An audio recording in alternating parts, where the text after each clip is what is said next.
What's up? It's your boy Poker Face from the IE, also known as Versace Chris.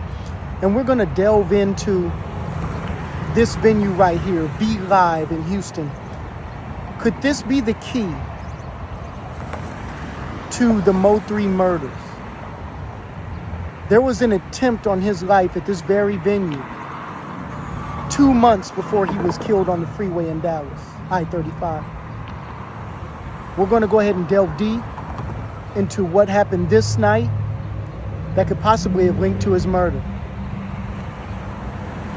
Go ahead and subscribe right now if you're ready for the truth. Now, what is very infamous about the V Live Houston gentleman's / nightclub is that on September 19th of 2020, just 2 months, well, a month and a half, really, before MO3 was killed, there was an attempt on MO3's life at that venue. There was apparently an event that night that was hosted by Trap Boy Freddy. We're going to get into Trap Boy Freddy in a second. This was a twerk dance-off where he was the host, Trap Boy Freddy. He was also performing that night. For whatever reason, the venue had also booked MO3.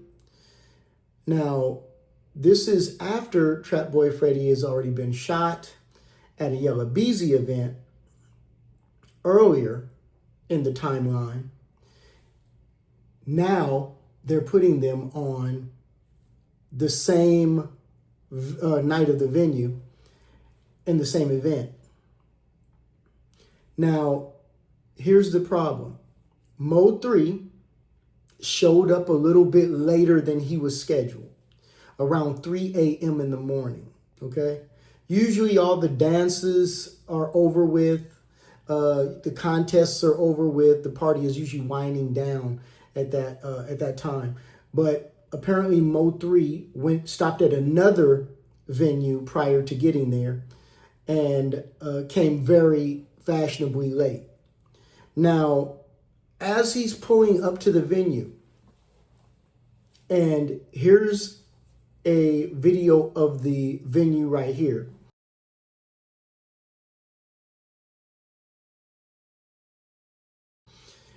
As you can see, there are driveways right here. One particular in the front where your car drives up, goes to the door and goes out. You can go into the parking lot or leave the premise. As he was pulling up into this little driveway to go into the parking area, assailants from across the street. So from the vantage point that you see this video,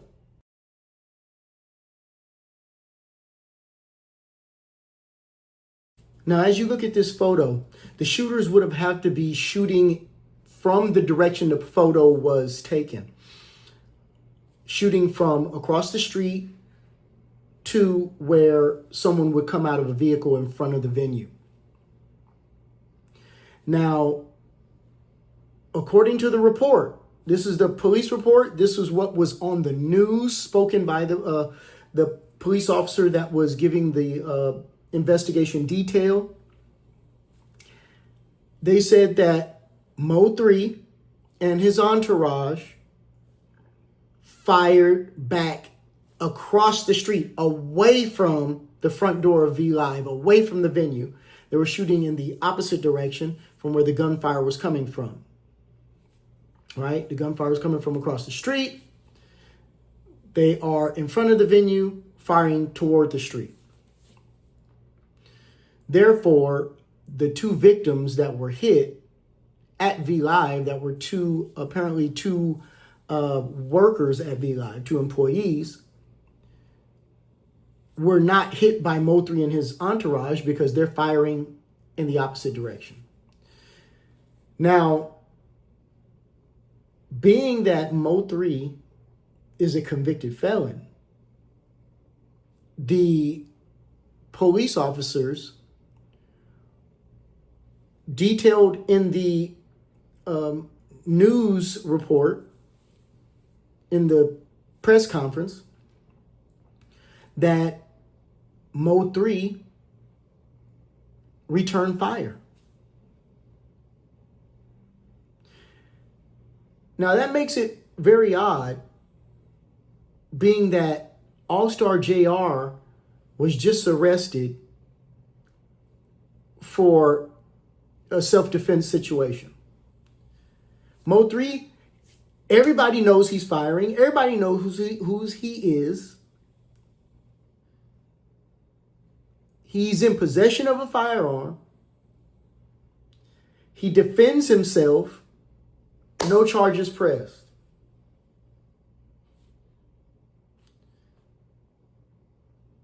And not even possession of a firearm by a convicted felon. Yes, you defended yourself.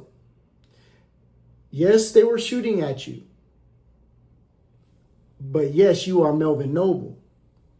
And yes, you are a convicted felon. And yes, you were in possession of a firearm, firing it by multiple witnesses. Even the police say he was firing. Yet, no charges for possession of a prohibited possessor. No charges of discharging a weapon. No charges of any kind. Scot-free. But little did MO3 know that ultimate payment was waiting. Now, let's talk about Trap Boy Freddy's involvement. Do you think he didn't know this was going to happen? Do you think that he didn't know MO3 was on the same event? Do you think that he didn't have gunmen waiting for MO3 to pull up? And when he did, they did not hesitate to open fire. There was no words exchange according to the reports.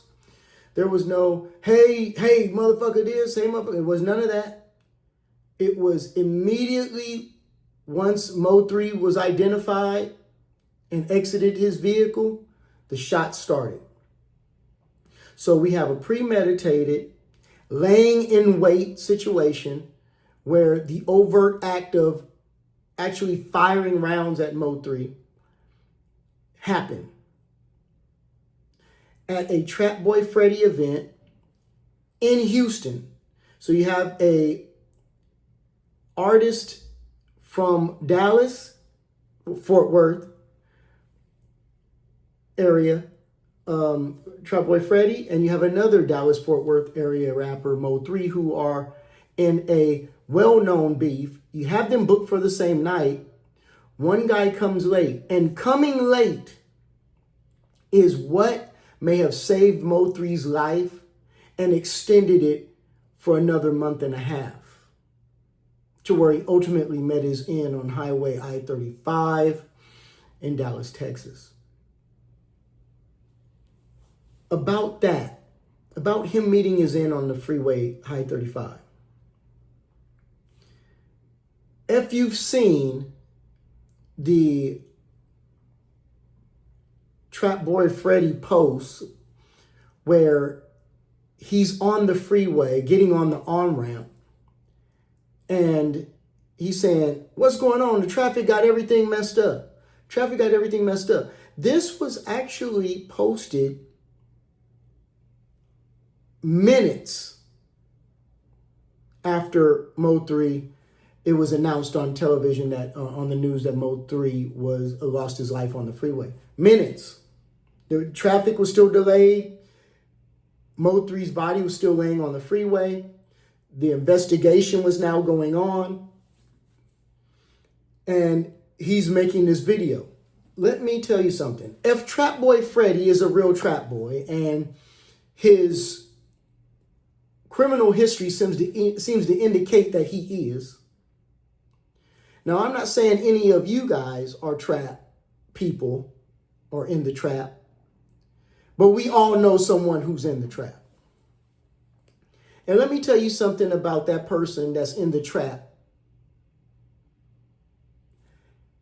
The trap is usually a nighttime thing. It can start in the afternoon, depending on when the zombies start knocking, but it's usually a nighttime thing. And for most trappers that are trapping out there, you're usually trapping all night. You may have a certain time where you be like, you know what, ain't no good business happening after 3 a.m. or after 4 a.m. or whatnot. Now you have to remember, whoever killed MO3, I got other videos talking about that. Look for those. I'll put those somewhere at the end. They already know MO3's at Jossie Banks' house. They already know that. Why they don't kick down the door? Possibly because someone involved has loved ones inside they don't want harmed in the melee. Or they want to wait for the right time. Out in the open. Easy to get away. Now, everyone knows, all the players, everyone that's involved. Now, as you know, Yellow Beezy has been arrested and charged with being in conspiracy of the MO3 murder and also being the money bag for that murder. So I'm not saying he is. I'm going to let that man have his trial. But if he was the mastermind behind it, if he was the money bag behind it, you can absolutely guarantee that he knew. And Trap Boy Freddy already being shot in this whole situation, basically setting up an ambush, allegedly, setting up an ambush at V-Live in Houston a month and a half prior. If you don't think that a person that's setting up ambushes, allegedly, doesn't know where MO3 is now at this time as well. He would absolutely have to if he was involved. Now, as I was alluding to before, a person in the trap is serving, or their guys are serving, they're serving, they're getting high, they're having the girls, they're doing their thing, they're partying, they're living the life, right? People that are trapping, balling, getting it in, they ain't up at no 11 o'clock in the morning. Unless they got business to take care of. Trap Boy Freddy was up at 11 o'clock in the morning. MO3 was killed 11:55 approximately. Trap Boy Freddy does a video right after that. Trap Boy Freddy is up in the morning. How are you up in the morning if you are a trap boy? If you are taking care of business all night and you're up in the morning, bushy tail, with a homeboy that's just as up as you. There's a guy in the car. If I'm in your car, don't show me, bro. He over there showing his homeboy, hey, and the homie here too. Don't show me. If I'm that guy, I'll be, hey, nigga, don't show me. I'm not going to say nothing. I don't want nobody to know I'm here. So he exposed himself and he exposed his passenger. He's up, he's about, his face is washed. He looks like he's been up for a minute. He do not look like a dude who just got up and serving all night. Oh, they do some bullshit? Okay, cool, let me roll. All right, yeah, everybody, I don't know why they got this damn freeway messed up. He ain't like that.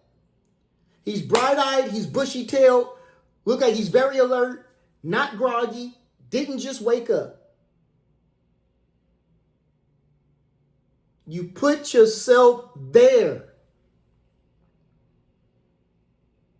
Now, I drove on the I-35 in 2021, May of 21.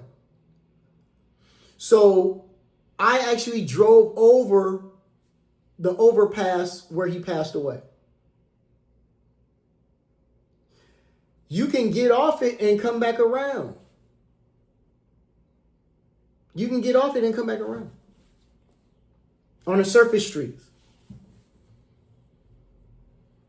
So if you get off the freeway, come back around. That gives you enough time to be back in traffic, because you know there's going to be traffic. You know where to get on at. How did you know which on-ramp to get on at? How did you know? How did you know which on-ramp? Because you get on the on-ramp and you can see where you're showing you can see the emergency vehicles, things of that nature. You can see it. Why? How did you know which on-ramp to get on? The on-ramp hadn't been, it said I-35. Now, I understand, I'm not from that area. You're from that area. You probably know exactly where that place is by looking at it. But you went straight back to it.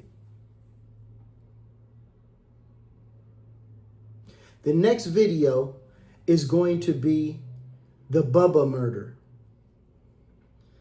And that's going to be quite the video. We're going to figure out if somebody we know was one of those shooters in that white Durango.